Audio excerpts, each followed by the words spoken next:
El mundo que vamos a vivir dentro de muy poco tiempo va a ser un mundo lleno de cambios en todos los sentidos, pues sobre todo en el sentido en el mundo espiritual, pero en lo económico, en lo político, en lo familiar, en todo.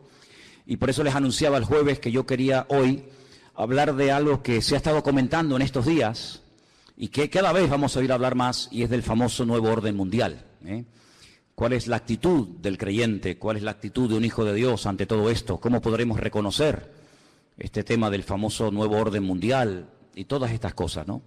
Vamos a leer unos cuantos textos de la Biblia, porque yo quiero que la Biblia sea la que habla tu vida, que la palabra sea la que habla tu corazón y te convenza y te muestre la palabra, el camino correcto, que te ilumine la palabra, y después tú tendrás que tomar tus propias decisiones. Quiero llevarles a dos porciones del Nuevo Testamento. Una de ellas se encuentra en el capítulo 13 del libro del Apocalipsis. Después volveremos a la segunda porción, que precisamente es la parte de la que nos leía nuestro hermano Maico esta tarde. En Apocalipsis capítulo 13, sabéis que el libro del Apocalipsis es un libro que a mucha gente le da como miedo. Y algunas personas dicen, no lo leo porque no lo entiendo. Pero sin embargo el libro del Apocalipsis no se escribió para confundir a nadie, sino todo lo contrario. Se escribió para aclarar dudas, se escribió para que la gente no tuviera miedo, sino que tuviera paz y tuviera tranquilidad. Es cierto que tenemos en nuestras manos un libro que tiene un lenguaje simbólico, un lenguaje donde a veces pues no entendemos a priori lo que nos quiere decir la palabra, porque, ya te digo, está escrito entre comillas en clave. Algunos dicen que para que si este libro, esta información llegara a la mano de los inconversos, no lo entendieran, pero los creyentes tenemos la base, tenemos el fundamento bien puesto y podemos entender las cosas que dice el Apocalipsis. Y hay muchas cosas que habla este libro, pero en el capítulo 13 habla de lo que llama la Biblia las dos bestias. Dos bestias. La palabra bestia es Jehová. Y Jehová es una expresión que se utiliza para hablar de un animal que mete miedo, un animal que trae terror, pero al mismo tiempo un animal casi rayando lo mitológico, un animal que es una mezcla de realidad y de ficción. Y esa es la palabra que emplea la Biblia cuando habla de estos dos personajes. Capítulo 13, verso 1, dice así la palabra: me paré sobre la arena del mar y vi subir del mar una bestia que tenía, dice aquí, 7 cabezas y 10 cuernos. No hay ningún animal que hoy en día exista que sea así. Es algo totalmente metafórico, ¿no? En sus cuernos tenía 10 diademas y sobre sus cabezas un nombre blasfemo. La bestia que vi era semejante a un leopardo, pero sus pies eran como de oso y su boca como boca de león. Fíjate qué mezcla, ¿no? Y el dragón le dio poder, su trono y grande autoridad. 3 cosas, no te las olvides: poder, su trono y grande autoridad. Versículo 3. Vi a una de las cabezas como herida de muerte, pero su herida mortal fue sanada, y se maravilló toda la tierra en pos de la bestia. Adoraron al dragón, que le había dado autoridad a la bestia, y adoraron a la bestia, diciendo: ¿quién como la bestia y quién podrá luchar contra ella? También se le dio boca que hablaba grandes cosas y blasfemias, y se le dio autoridad para actuar 42 meses. Es lo mismo que decir 3 años y medio, o 1260 días, como también se dice en otro texto, Abrió su boca en blasfemia contra Dios, para blasfemar de su nombre y de su tabernáculo y de los que moran en el cielo. Se le permitió hacer guerra contra los santos y vencerlos. También se le dio autoridad sobre toda tribu, pueblo, lengua y nación. Y le adoraron todos los moradores de la tierra, cuyos nombres no están escritos en el libro de la vida del Cordero, que fue inmolado desde el principio del mundo. Si alguno tiene oído para oír, que oiga. Después en el versículo 11 habla de otra bestia. Si os dais cuenta, dice: después vi otra. No es la misma, es otra bestia. Pero si os dais cuenta, dice que esta bestia subía de la tierra. Sin embargo, en el capítulo 13, verso 1, dice que la primera bestia subía del mar. ¿Lo veis ahí? Vi subir del mar. El versículo 11 dice otra bestia que vi subir de la tierra. Son dos entidades completamente diferentes la una de la otra. A lo largo de la historia, la humanidad ha conocido muchos sistemas de gobierno. Ha conocido durante un tiempo, parte de la humanidad durante un tiempo conoció un sistema que ya prácticamente no existe, pero que se llamaba la teocracia. Era Dios, el creador, gobernando al pueblo y llevando la palabra a través de sus profetas. Y fue un periodo muy hermoso de la historia, donde Dios hacía las funciones de gobernante o de rey, su pueblo obedecía, y cuando Dios tenía que comunicarse o transmitir un mensaje al pueblo, como lo acabo de decir, lo transmitía a través de sus siervos los profetas. Después dice la Biblia que decidieron cambiar y dejar ese sistema y entraron en un sistema llamado monarquía. Y el rey moría y su hijo ocupaba el lugar, y en fin, todos sabemos que es otro sistema de gobierno. El mundo ha conocido la monarquía, la teocracia, el comunismo, el capitalismo, la democracia, gobiernos de derechas, gobiernos de centro, gobiernos de izquierda, gobiernos comunistas, gobiernos socialistas. En fin, hay cantidad de formas de llevar a este mundo, pues, por distintos caminos. Pero la Biblia nos habla de un nuevo orden, de un nuevo gobierno, que en cierto sentido tendrá un poco de todo lo que les acabo de comentar. Tendrá un poco de monarquía, un poco de comunismo, un poco de democracia, un poco de capitalismo. Será como una especie de mezcla, pero también es un sistema completamente nuevo. El hombre nunca ha visto ese sistema de gobierno que en los últimos tiempos se levantará, y se levantará del antiguo territorio que ocupó el Imperio Romano.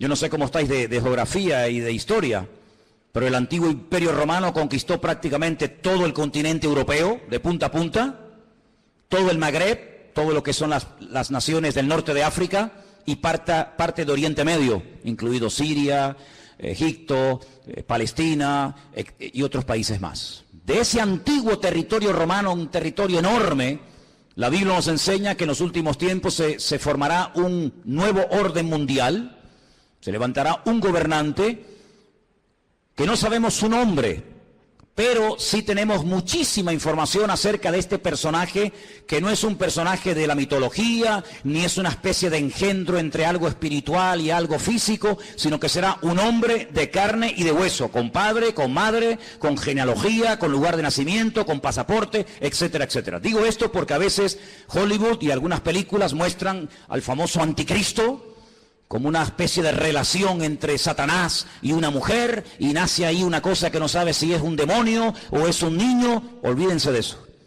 El anticristo, y dicho sea de paso, el único en la Biblia que llama a este personaje el anticristo es el apóstol Juan.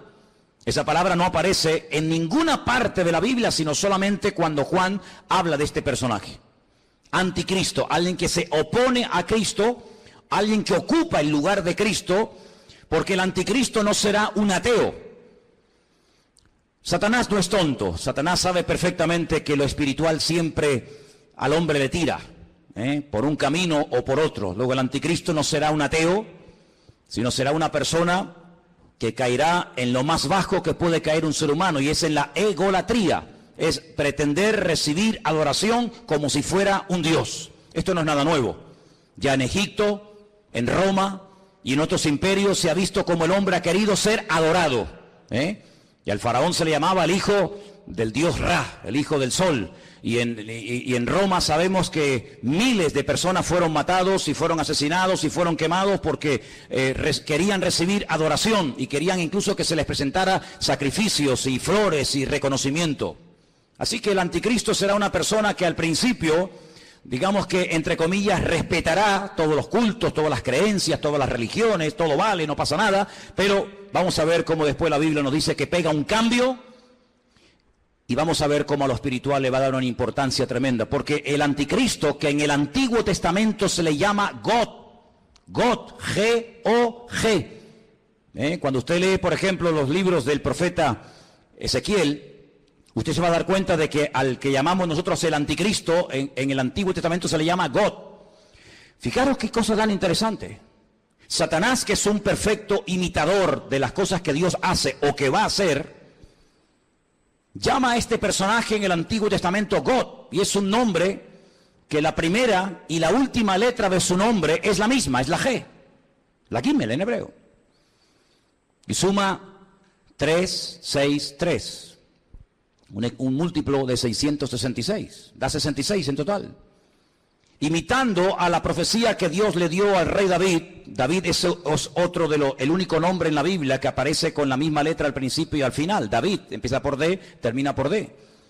Lo que hace el anticristo es tratar de imitar a ese futuro rey, ¿verdad?, descendiente de la casa de David, y tratando de ungir, respaldar, apoyar y ayudar en todos los sentidos a este personaje político que tendrá un poder prácticamente ilimitado.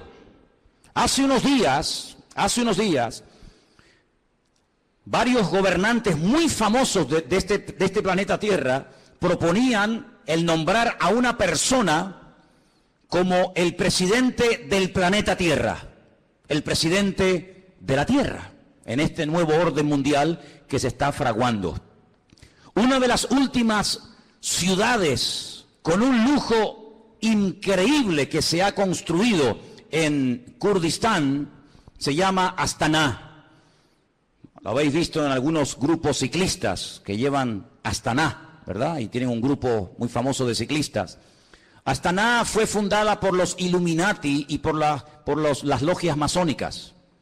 Todos los edificios y todos los símbolos de la ciudad de Astana en el Kurdistán, todos tienen que ver con símbolos masónicos y de los Illuminati. No voy a entrar demasiado en esto, pero los Illuminati son personas que pueden ser políticos, pueden ser presidentes de país, de gobiernos, pueden ser deportistas, pueden ser artistas, etcétera, etcétera. Y hablemos claro, son personas adoradores del diablo. En Israel hay una cueva que se llama la famosa cueva de Sedequías. Se llama la cueva de Sedequías porque cuando el rey Nabucodonosor sitió la ciudad de Jerusalén durante más de un año, el rey que en ese momento gobernaba Jerusalén se llamaba Sedequías y huyó por esa cueva, y dice que lo alcanzaron en la llanura del valle de Jericó, que está como unos 8 o 10 kilómetros de allí. Y allí lo encontraron, le sacaron los ojos y se lo llevaron cautivo a Babilonia, a Irak. Y en esa cueva de Sedequías, de vez en cuando los famosos masones y Illuminatis se reúnen para hacer rituales. Quiero decirles que el presidente mundial de los Illuminati y de los masones es un judío llamado Rockefeller. Y en esa cueva se reúnen los de más alta graduación, los de nivel 33. Y allí hacen todo tipo de ritos y de ceremonias. Y ellos dicen que es allí, en uno de los lugares del mundo, de la tierra, donde Satanás hoy por hoy tiene su trono. No se olviden que Satanás no es un ser omnipresente que puede estar en todas partes al mismo tiempo. Satanás no puede estar en Madrid, en Estados Unidos, en Jerusalén, en Latinoamérica. Satanás es un ser que solamente puede estar en un sitio al mismo tiempo. Se mueve en el mundo espiritual, pero no tiene omnipresencia como es un atributo divino. Y es en ese lugar donde dicen los Illuminati y los masones que en forma de macho cabrío se presenta cuando hacen estas ceremonias en la cueva de Sedequías, y allí es donde reciben órdenes e instrucciones para las cosas que tienen que hacer. A algunos les puede sonar todo esto como a ciencia ficción, como a miedo, como a película, pero quiero decirles que el mundo espiritual, aunque no lo podemos ver con nuestros ojos de carne, es tan real como el mundo natural que constantemente estamos viendo. Date cuenta que, por ejemplo, ahora aquí dentro hay millones de voces en alemán, en arameo, en hebreo, en inglés, en chino, en japonés. Aquí dentro hay frecuencias, hay ondas, pero que no podemos ni verlas ni oírlas porque no tenemos un aparato de radio. Pero si tuviéramos un aparato de radio con una buena antena, seríamos capaces de escuchar programas que ahora mismo se están emitiendo desde Marruecos, desde Estados Unidos, desde cualquier parte de la tierra, simplemente que no tenemos un aparato que nos permite captar la señal de lo que aquí hay. Es como en la televisión. Y el mundo espiritual es invisible, pero es real. Los demonios existen, Dios existe, los ángeles existen. Todo el mundo espiritual es tan real como el mundo en el cual nos movemos tú y yo cada día. ¿Cuántos dicen amén? Satanás, dice la Biblia, que tiene un título, es el príncipe de la potestad del aire. Él se mueve con una velocidad abismal en la atmósfera. Y en ese lugar es donde Satanás hoy por hoy tiene su trono. Recuerden que en el libro del Apocalipsis, cuando el Señor le habla a una de las 7 iglesias, a una, no a las 7, a una le dice: aguanten, tengan paciencia, van a ser probados, van a tener dificultades, pero resistan, yo estoy con ustedes, porque yo sé dónde ustedes viven, donde Satanás tiene su trono. ¿Dónde tiene su trono Satanás hoy en día? Pues allí, en la ciudad de Jerusalén, es donde Satanás se mueve, porque sabe que la ciudad de Jerusalén es la ciudad más importante del mundo. Es la ciudad donde el Señor Jesucristo pasó la última semana de su vida. Es la ciudad donde Él instituyó lo que conocemos como la Santa Cena, el pan y el vino. Es el lugar donde murió. Es el lugar donde resucitó. Es el lugar donde ascendió. Es el lugar donde en el día de Pentecostés descendió el Espíritu Santo en forma como de lenguas de fuego que se asentaron sobre más de 100 y pico personas que estaban allí. Es el lugar donde Zacarías capítulo 14 dice que Él volverá por segunda vez y pondrá sus pies sobre el monte de los olivos, y el monte se partirá y desde allí gobernará a las naciones. Es el lugar donde dice la Biblia que todo ojo le verá y toda rodilla se doblará. Es el lugar donde vendrán los famosos 2 testigos del Apocalipsis. Es el lugar donde Dios tendrá su sede de gobierno. Es una ciudad mencionada en más de 3.500 ocasiones en la Biblia, en el Antiguo Testamento. Es una ciudad importantísima. Es un lugar donde se está orando permanentemente, de noche y de día, por esa ciudad, pero es un lugar también donde Satanás tiene puestos sus ojos, porque sabe lo que allí va a pasar y lo que allí ya está pasando. Así que el anticristo, no el falso profeta, sino el anticristo, el cuerno pequeño, como lo llama Daniel, el hombre de pecado, el hijo de desobediencia, el inicuo, esta persona cruel y despiadada, tendrá durante 3 años y medio un poder impresionante como no nos podemos ni imaginar. Esta es la última oportunidad que Satanás tiene para destruir a las naciones, para engañar al ser humano. Esta es la última oportunidad, la última bala en la recámara que le queda al diablo por hurtar, matar y destruir, dice la palabra de Dios. Así que se viene un sistema de gobierno que nunca en la vida el ser humano ha visto. Pero, como hemos leído, este hombre, este falso Cristo, este falso Mesías, el anticristo, dice la Biblia que hará alianza, escuchen bien, hará pacto y tendrá el respaldo económico y espiritual de un ente espiritual, por así decirlo, de un grupo religioso que la Biblia lo denomina la Gran Ramera o la Gran Babilonia. ¿Y quién es esta Gran Ramera? ¿Quién es la Gran Babilonia? Bueno, voy a leerles algunas cosas y ustedes lleguen a sus propias conclusiones. La Biblia dice en el libro del Apocalipsis, seguimos en Apocalipsis capítulo 17, que esta Gran Ramera, Babilonia, la madre de las rameras, que ha contaminado a toda la tierra. Versículo 1 dice: vi a uno de los 7 ángeles que tenía las 7 copas y habló conmigo y me dijo: ven acá y te mostraré la sentencia contra la gran ramera, la que está sentada sobre muchas aguas. La palabra aguas en el libro del Apocalipsis no se refiere a agua, sino que la interpretación de aguas la tienen ustedes. Hacemos un pequeño salto en el 17:15. Vean la interpretación. Las aguas que has visto donde la ramera se sienta, ¿qué es? Son pueblos, muchedumbres, naciones y lenguas. Esa es la interpretación de la palabra aguas. Entonces, vino a mí uno de los 7 ángeles que tenía las 7 copas y habló conmigo y me dijo: ven acá y te mostraré la sentencia contra la gran ramera, la que se ha sentado sobre pueblos, muchedumbres, naciones y lenguas. ¿Veis cómo lo podéis entender mejor? Versículo 2. Con la cual han fornicado los reyes de la tierra y los moradores de la tierra se han embriagado con el vino de su fornicación. Me llevó el Señor en el espíritu al desierto. La palabra desierto en hebreo es Bamidbar, es el lugar donde Dios habla, en la soledad, en la quietud, en la calma, donde Dios saca a su pueblo para hablarle y revelarle cosas profundas de su corazón. Y dice que allí vio una mujer sentada sobre una bestia escarlata, llena de nombres de blasfemia, que tenía 7 cabezas y 10 cuernos. ¿Cómo estaba vestida esa mujer? Esa institución religiosa, ¿cómo se vestía? Dice que se vestía de púrpura. Interesante, ¿no? Y de escarlata. Estaba adornada de oro, de piedras preciosas, de perlas, y tenía en su mano un cáliz de oro lleno de abominaciones y de la inmundicia de su fornicación. Así se vestían sus ministros de púrpura y de escarlata, y tenía joyas y piedras preciosas en abundancia. Ahora, analicemos hoy en día en el espectro espiritual de nuestro planeta Tierra, vayamos una por una a ver quiénes pueden ser. Por ejemplo, ¿cómo visten los budistas?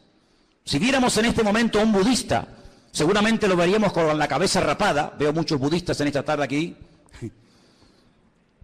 Iría seguramente, si tiene algo de pelo, con una especie de trenza. Iría con una túnica de color naranja. Ese es el color de los ministros budistas. No usan piedras preciosas, ni mucho menos. El mundo entero, las naciones de la tierra no han fornicado con el budismo. De hecho, en muchas naciones el budismo ni ha llegado, ni sabe la gente lo que es.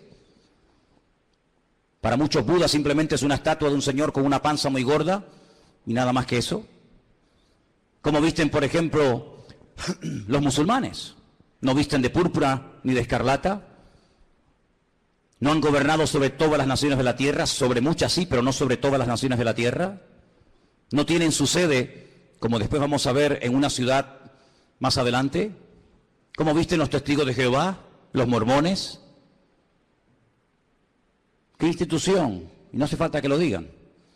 Se viste de púrpura y de escarlata y tiene piedras preciosas y riqueza en abundancia.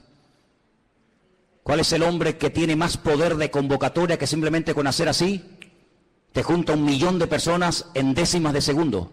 Un hombre que es capaz de ir a África, a América, a Japón, a la China, a Cuba, a cualquier país de la tierra. Es el hombre que tiene más poder de convocatoria que nadie, más que Obama, más que cualquier deportista.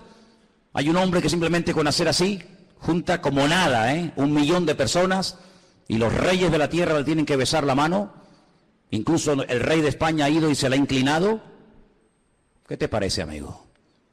Y por si los datos te parecen cortos, en el versículo 18 dice: la mujer que has visto es la gran ciudad que reina, no que reinará, dice que reina sobre los reyes de la tierra. Allí donde la gran ramera tiene su sede.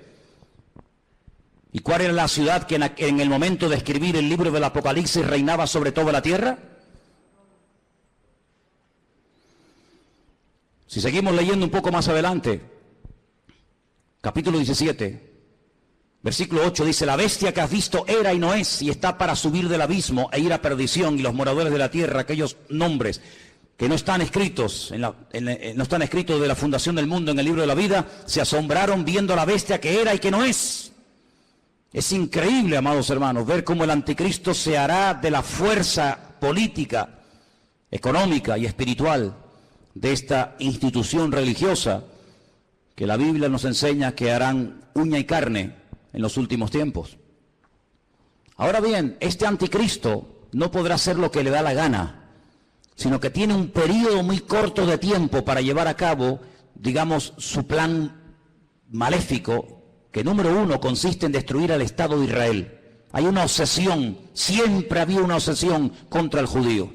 El judío es el chivo expiatorio de la historia. Cuando en Alemania había crisis y cuando Alemania no levantaba cabeza, incluso había perdido territorio en la Primera Guerra Mundial, ¿a quién se le echó la culpa? A los judíos.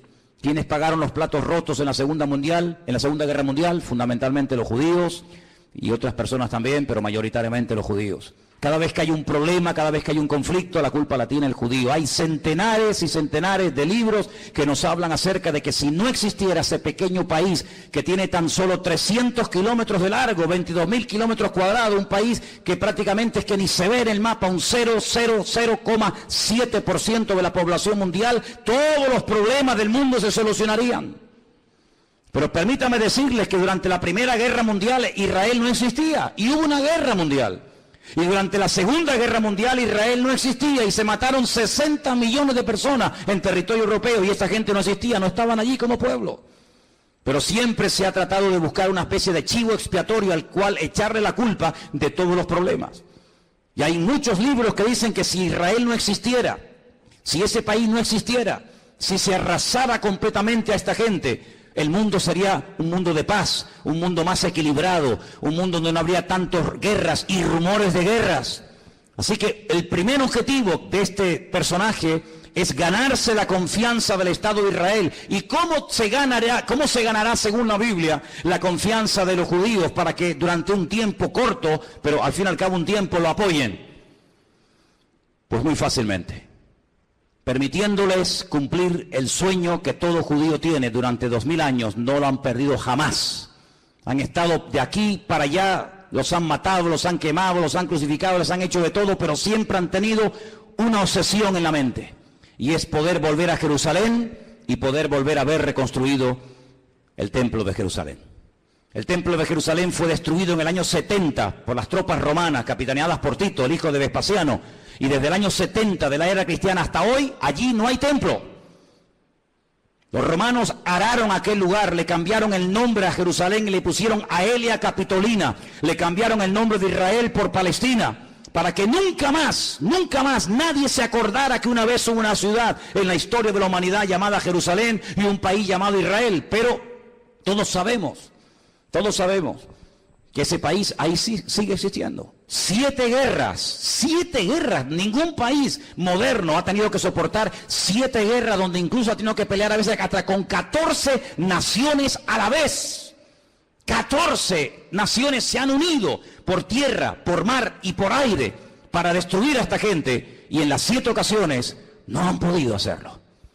Pero la Biblia nos enseña, y lo dice muy claramente en Ezequiel, en Daniel, en Zacarías, etcétera, que el enemigo intentará destruir a esta nación con armas nucleares. Y la palabra de Dios nos enseña que en un valle que está a las afueras de Jerusalén, llamado el Valle de Jezreel, o el Valle de Megido, se llevará a cabo una batalla tremenda que hasta la Biblia ya ha dado el nombre de dicha batalla, la famosa batalla de Armagedón. De hecho hay películas, ¿no?, que se llaman Armagedón. Y dice la Biblia que allí vendrán naciones de todas partes de la tierra. Atacarán por el norte, por el sur, por el este y por el oeste, por tierra, por mar y por aire. Y será un tiempo de angustia para Israel. La palabra de Dios nos enseña que más de 200 millones de soldados, escuchen bien, a Juan también le asombró, imagínate, nos asombra a nosotros escuchar esta cifra. Imagínate a Juan hace 2000 años en la isla de Patmos escribiendo el Apocalipsis. 200 millones de soldados se unirán con un solo objetivo: destruir al pueblo de Israel. ¿Y por qué tanta obsesión por destruir a Israel? Lo he dicho muchas veces y lo vuelvo a repetir, por una sencilla razón. Porque el Dios creador, el único Dios que existe, el Dios de Abraham, el Dios de Isaac y el Dios de Jacob, ha prometido bajo juramento, con su mano levantada, que Israel nunca será destruida, que Dios peleará por ese pueblo. A pesar de sus defectos, a pesar de su desobediencia, a pesar de su rebeldía, Dios defenderá a muerte a ese pueblo. El país, la nación, el imperio que sea capaz de destruir a Israel demostrará, número 1, o que Dios miente o que Dios no existe.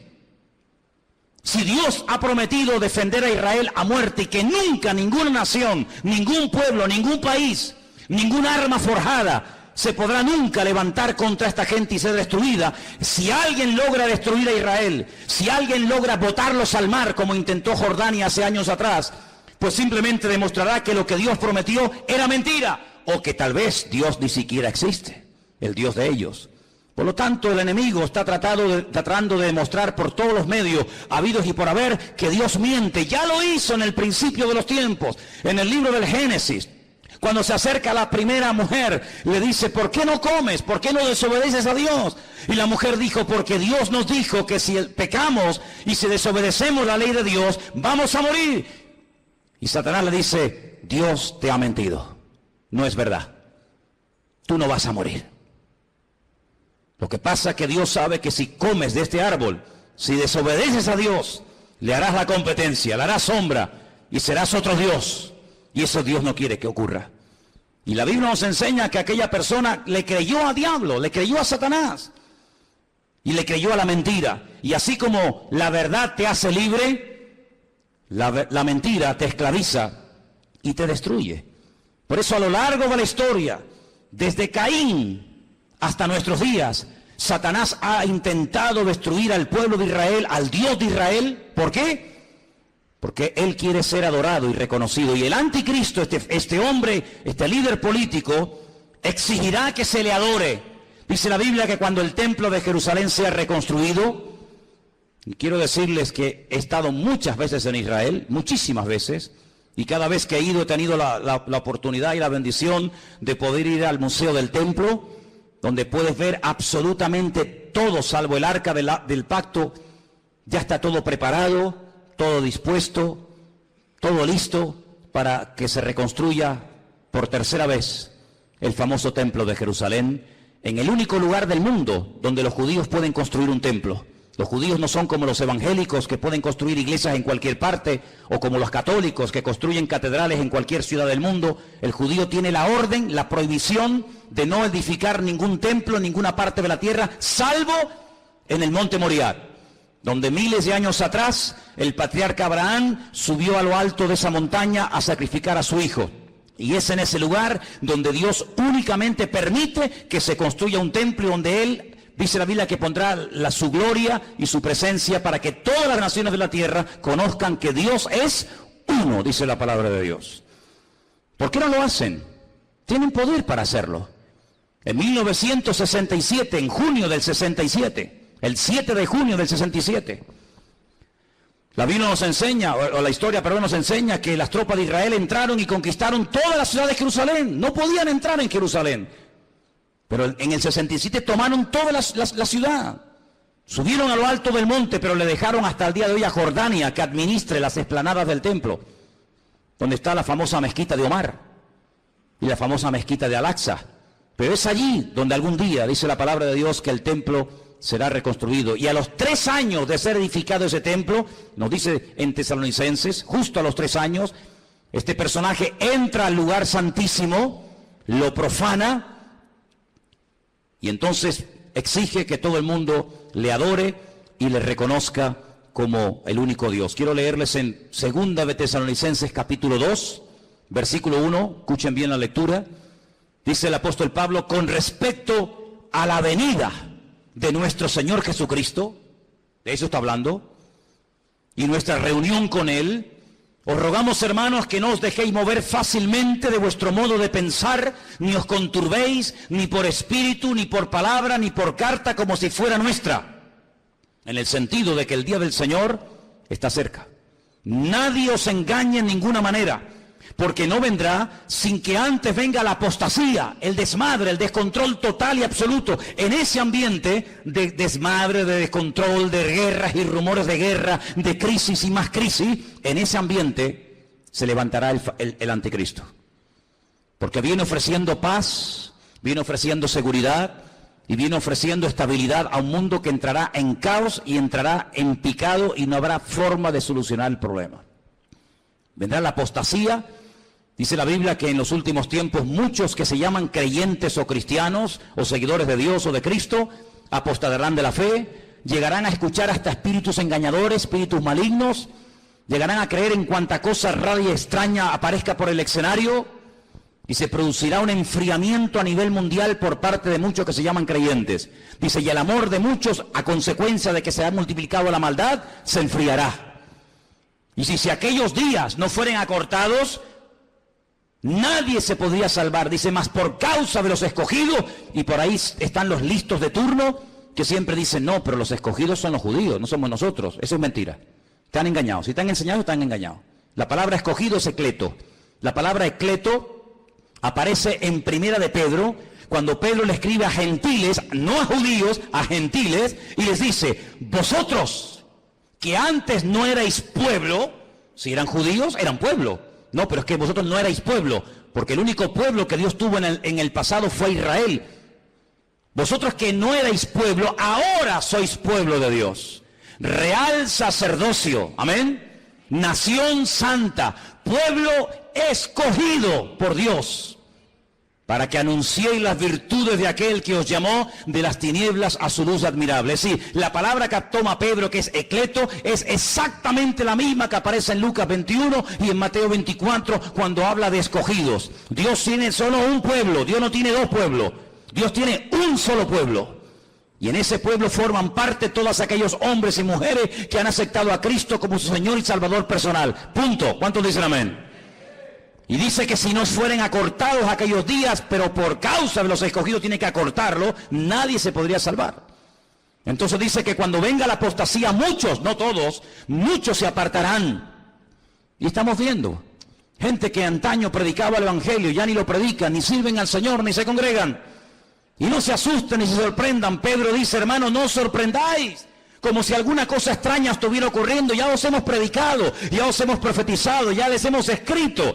Dice, y después de mi partida, yo procuraré que ustedes tengan memoria de esto, para que no se olviden, que muchos apostatarán de la fe, que muchos se apartarán, que muchos se olvidarán de Dios, incluso hasta lo van a renegar y lo van a rechazar. Dice que cuando venga, antes de que venga el Señor, tiene que venir la apostasía y se manifieste el hombre de pecado, el hijo de perdición. ¿Y qué hace este hombre? Versículo 4, se opone, se levanta contra todo lo que se llama Dios o es objeto de culto. No permite que haya todo tipo de religiones y todo tipo de creencias, sino que va a ser una persona que va a controlar el tema espiritual o religioso. Dice, y es de tal manera este personaje cruel, que dice que se sienta en el templo de Dios, como Dios, haciéndose pasar por Dios. Y el único templo que Dios ha tenido y tendrá es el templo de Jerusalén. Por lo tanto, la Biblia nos habla clarísimamente acerca de que el templo de Jerusalén va a ser reconstruido otra vez. Sí, hermanos, otra vez va a ser reconstruido. Aunque nos parezca extraño, nos parezca imposible. También era imposible que hace 60 años esta gente tuviera un país llamado Israel, y es posible. Ahora vosotros sabéis lo que lo detiene, a este anticristo, a este personaje siniestro, macabro. Dice, vosotros sabéis lo que lo detiene, a fin de que a su debido tiempo se manifieste. Ya está en acción el misterio de la iniquidad, solo que hay quien al presente lo detiene hasta que él, no ella, él a su vez se ha quitado de en medio. Entonces se manifestará aquel inicuo. La palabra inicuo, pues es una palabra que significa un hombre cruel, sin principios, sin moral, un salvaje, despiadado, una bestia, hasta que ese inicuo sea matado con el espíritu de la boca del Señor y lo matará el resplandor de su venida. He hecho una lista de cómo, de todas las formas que la gente moría en los tiempos de la Biblia. Tengo una lista enorme. Hay gente que murió comida por perros, gente que murió comida por gusanos, gente que murió crucificada, gente que murió apedreada, gente que murió quemada, gente que murió a palos, gente que murió clavados con un asta, empalados. Hay un montón de tipos de muertes en la Biblia, pero nadie ha muerto como morirá el anticristo. Dice que lo matará el resplandor de la venida de nuestro Señor Jesucristo. Así como el resplandor de la gloria del Señor tiró al suelo al apóstol Pablo y se convirtió y sirvió al Señor con toda su alma y con todo su corazón hasta el último minuto de su vida, el anticristo morirá no de forma natural, sino morirá por el resplandor de la gloria y de la presencia del Señor. Y dice la Biblia hasta dónde va a ser enterrado. Por ejemplo, si quieren saberlo, en Ezequiel 39, del 11 al 14, lean en casa este texto, repito, Ezequiel 39, del 11 al 14, y dice que allí, en Israel, en un valle, Dios le tiene preparada sepultura al anticristo para que todos los que pasen por aquel lugar sepan que hasta aquí, amigo, hasta aquí te permitió el Señor llegar, y aquí tienes sepultura para que todo el mundo que pase sepan que hasta aquí llegó tu fuerza, llegó tu capacidad. ¿Qué te parece? Así que este personaje es un personaje político, que tendrá el apoyo de esta institución llamada, según la Biblia, la Gran Ramera o la Gran Babilonia, y durante 3 años y medio atormentará a las naciones, durante 3 años y medio tratará de llevar a las naciones al auténtico desastre y al auténtico caos, y hay muchos datos acerca de este personaje en la Biblia. Les voy a leer algunos, se van a quedar sorprendidos lo que la Biblia nos dice acerca de este hombre. Por ejemplo, en capítulo 7 de Daniel, miren lo que dice acerca de este personaje, Daniel 7. Los 10 cuernos significan que aquel reino se levantarán 10 reyes, después se levantará otro, el cual dice será diferente, totalmente diferente. Hablará palabras contra el Altísimo, fíjate, está obsesionado con Dios. Hablará palabras contra el Altísimo, contra los santos del Altísimo y los quebrantará. Pensará, fíjate qué cosa, pensará en cambiar los tiempos y la ley. Hacer un calendario nuevo, leyes nuevas. Qué curioso que la semana pasada, a punto de que se firme este nuevo tratado de libre comercio, donde desaparecerán los aranceles y los impuestos que hay que pagar en la aduana, y podrán viajar las mercancías desde China a Estados Unidos, de Estados Unidos a Europa, de Europa a Oriente Medio, etcétera. Alguien dijo que ante estos cambios globales, mundiales, que están a punto de suceder en poco tiempo, donde se ha vuelto a reunir el famoso Club Bilderberg y muchos políticos han ido a Roma a hablar con el Papa, y donde el G7 se ha reunido otra vez como casi clandestinamente, porque están a punto de producirse y de firmarse acuerdos que van a cambiar el mundo en cuestión de días. Qué interesante que todo esto está ocurriendo aquí, en nuestras narices. Pero es interesante notar que en esa reunión alguien se levantó y dijo, y esto ha salido publicado en la prensa, que lo que hace falta es establecer un nuevo sistema también de justicia. Es decir, la justicia, las leyes, los abogados, los magistrados que tenemos en este momento no sirven, no pueden llegar a tener el control de la justicia que hace falta para estos cambios que se vienen. Hace falta otro tipo de jueces, otro tipo de abogados, otro tipo de fiscales. Qué curioso, cambiar las leyes. Una de las instituciones que el anticristo quiere cambiar es la justicia. Y quiere hacerlo lo más injusta posible. Parece que una paradoja, ¿no? La justicia que sea injusta. La ley del embudo, donde el que tiene cada vez tendrá más y donde el que no tiene cada vez tendrá menos. Querrá cambiar la justicia, la política, el orden social. Dice la Biblia que una de las cosas que harán los que tienen poder para dictar leyes es presentar leyes terribles como si fueran buenísimas. Y leyes que han sido buenísimas, que han preservado a las naciones de la destrucción, leyes con un principio moral, leyes con un principio de perdón, de misericordia, desaparecerán, y a lo malo lo presentarán como bueno y a lo bueno como malo.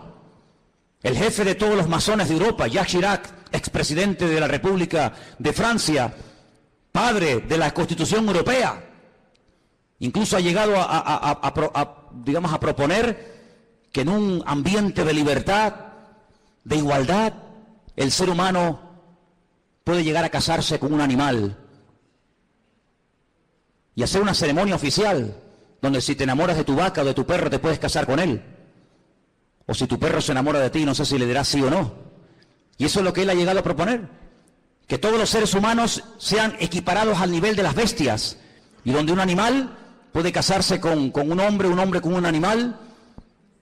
Y cosas terribles. En la Biblia nos habla como de engendros, donde se mezcla la biotecnología, donde se mezcla lo físico, lo espiritual, y verás cosas que tú dices que es un robot, un ser humano. Hay personas que ya están siendo operadas y se córtame las piernas y los brazos. Quiero otro tipo de piernas y de brazos, y ya están haciendo engendros y manipulaciones genéticas sin precedente en la historia de la humanidad. Qué curioso que la Biblia, desde el libro del principio de la Torá, prohibía todo tipo de mezclas y todo tipo de injertos y todo tipo de cambios, ¿verdad? Sin embargo, el hombre intentará cambiar los tiempos, intentará cambiar las leyes. Serán entregados en sus manos por tiempos y la mitad de un tiempo. Es lo mismo, 3 años y medio, 42 meses. Pero se levantará el juez con mayúscula, le quitará el dominio, será destruido y arruinado, y el reino y el dominio y la majestad y los reinos bajo el cielo serán entregados al pueblo de los santos, cuyo reino es reino eterno, y todos los dominios le servirán y le obedecerán al Rey de Reyes y al Señor de los Señores. ¿Cuántos dicen amén? Capítulo 8 nos da más datos sobre este hombre. Dice: y en cuanto al cuerno que fue quebrado, se levantaron otros 4 en su lugar. Significa que 4 reinos se levantarán de esa nación, aunque no con la fuerza de él. Estos 10 cuernos, constantemente, en esta tarde habéis oído 10 cuernos, 10 cuernos. Son 10 naciones que se van a unir en los últimos tiempos para pelear. Qué curioso que por primera vez en la historia ha habido una coalición de 10 naciones árabes que en este momento están atacando Yemen, en este momento están atacando Siria y otras naciones del Medio Oriente. 10 naciones, qué curioso, una coalición de 10 cuernos. Bueno, la Biblia le dijo a Abraham que 10 príncipes saldrían de sus lomos a través de Isaac, ¿verdad? Y dice en el capítulo 8, verso 23, Al fin del reinado de estos, cuando los transgresores lleguen al colmo, se levantará un rey altivo de rostro y entendido en enigmas, imitando a Salomón, que dice que venían de todas las naciones de la tierra para hacerle preguntas difíciles, y a todo lo que le preguntaban él respondía. El anticristo tendrá una sabiduría impresionante, diabólica, pero la tendrá. No te olvides que el Señor, cuando creó a este ser tremendo, que no era en ese momento Satanás, sino un querubín, dice que lo dotó de una sabiduría espectacular, de una hermosura sin precedentes. Satanás es capaz de hablar en todos los idiomas de la tierra, de entender todas las cosas que jamás en la vida le podrán caber en el cerebro a ningún ser humano. Y todo eso se lo dará, dice la Biblia, poder, autoridad, respaldo, apoyo a este personaje. Verso 24, y su poder se fortalecerá, pero no con su fuerza propia. Causará grande ruina y prosperará. Qué curioso, por una parte causa ruina y por otra parte prospera. Qué tremendo que los que causan ruina a los demás siempre son prosperados ellos. Es interesante, ¿no? Causan ruinas, destruyen pueblos, saquean ciudades, hacen destrozo, pero estos que le arruinan la vida a millones de seres humanos, luego son los tipos más ricos del mundo. Y uno dice, ¿cómo es posible que este hombre que ha sido elegido por el pueblo, o se puso él teóricamente para ayudar al pueblo, no solamente nos complique la vida y nos arruine y nos mate, y encima el tipo este tenga fortunas en Suiza, sabe Dios dónde? Así será el anticristo. Hará arbitrariamente, es decir, hará lo que le da la gana.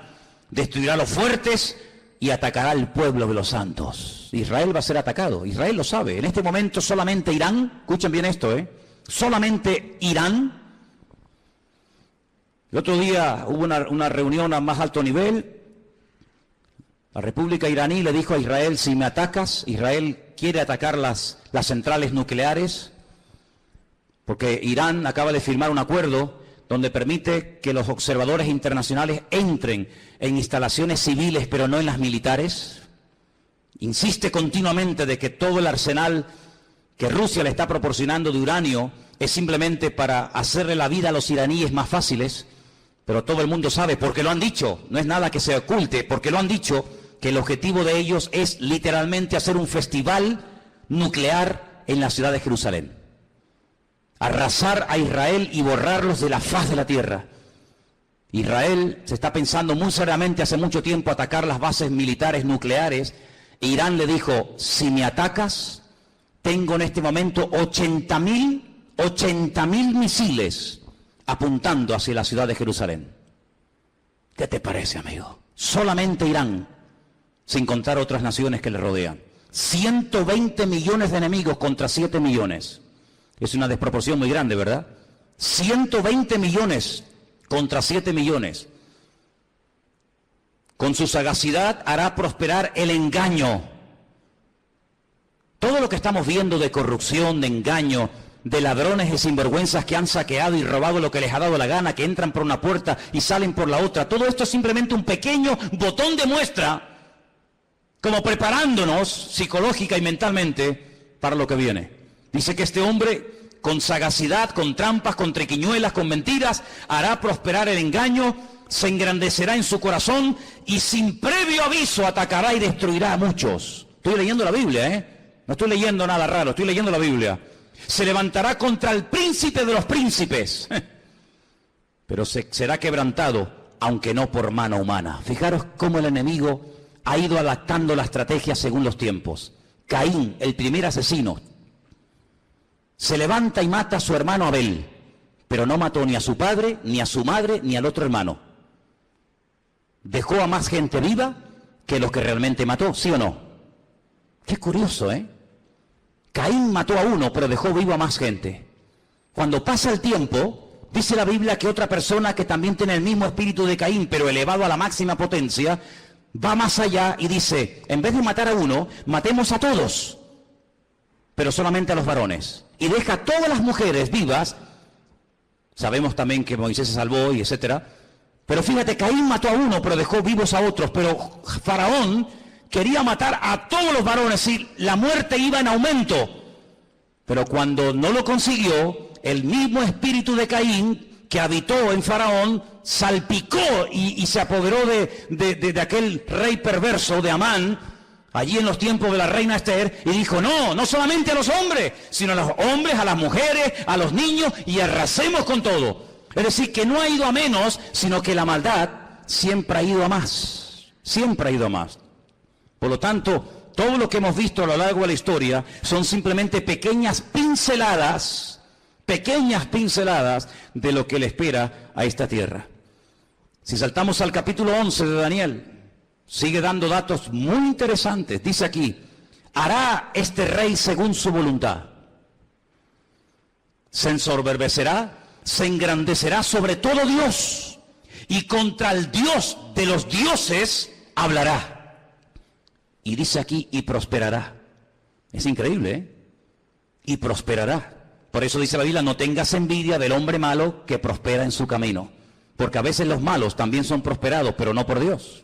Y dice aquí, hasta que sea consumada la ira y lo que está determinado se cumpla. Ahora fíjate qué dato tan interesante.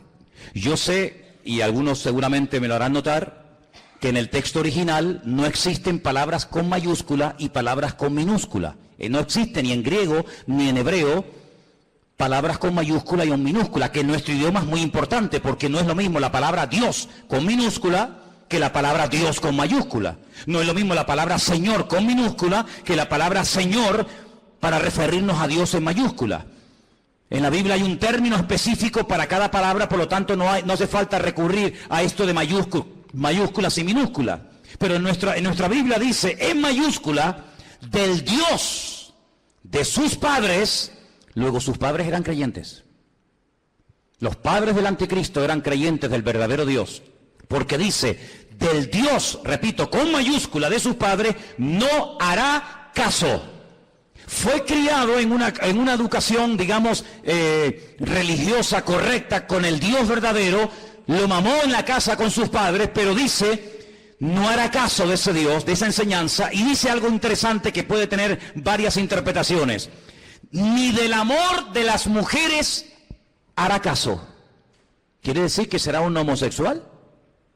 ¿Que no se casará? Interprételo usted como quiera. Pero dice que a este hombre no le interesa perder el tiempo. Ustedes saben que cuando un hombre se enamora de una mujer se vuelve medio idiota, medio tonto, ¿no? Por lo tanto, él dice, yo tengo un objetivo y si enamorarme de esta o de aquella me va a quitar mi tiempo, dice, ni hará caso de las mujeres. Increíble. No respetará a Dios alguno, porque contra todo se engrandecerá. Honrará en su lugar al Dios de las fortalezas. Y tú dices, ¿este quién es? El Dios de las fortalezas. No hará caso del Dios verdadero que sus padres le inculcaron y le enseñaron. Dejará ese Dios verdadero y comenzará a adorar, dice aquí, al Dios de las fortalezas. Ahora, el libro de Daniel es el único libro de la Biblia que está escrito en dos idiomas diferentes.